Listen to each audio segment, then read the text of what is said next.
23 septembre 1999. Après des mois de voyage, Mars Climate Orbiter approche de Mars. Silence radio. La sonde ne répond plus.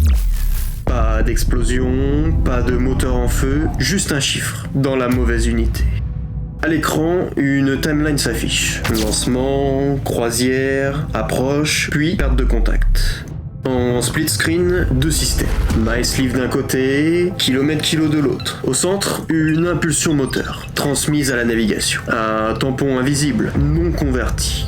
La mission ne dévie pas d'un coup. Elle dérive, correction après correction. Un chiffre n'a de sens que dans son unité. Dans Mars Surveyor 98, une équipe envoie une impulsion en pound force seconde. La navigation, quant à elle, l'attend en newton seconde. Même grandeur, mais deux langages différents. Le logiciel ne se trompe pas, il lit la valeur sérieusement, mais dans le mauvais système. Comme entendre 150, sans savoir s'il s'agit de miles ou de kilomètres. La trajectoire reste cohérente, mais vers la mauvaise cible. À l'arrivée, l'altitude est trop basse.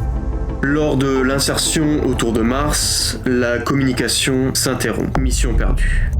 On imagine une panne spectaculaire. Ici, c'est une convention non verrouillée. La sonde a parfaitement calculé, mais dans le mauvais référentiel. La précision devient inutile si l'interface humaine ne l'est pas. Des années de travail, des centaines de millions perdus. Un nombre transporte une unité, un contexte, un contrat invisible. Si ce contrat se brise, la machine corrige quand même, mais elle corrige la mauvaise réalité. Et dans l'espace, la réalité ne pardonne pas.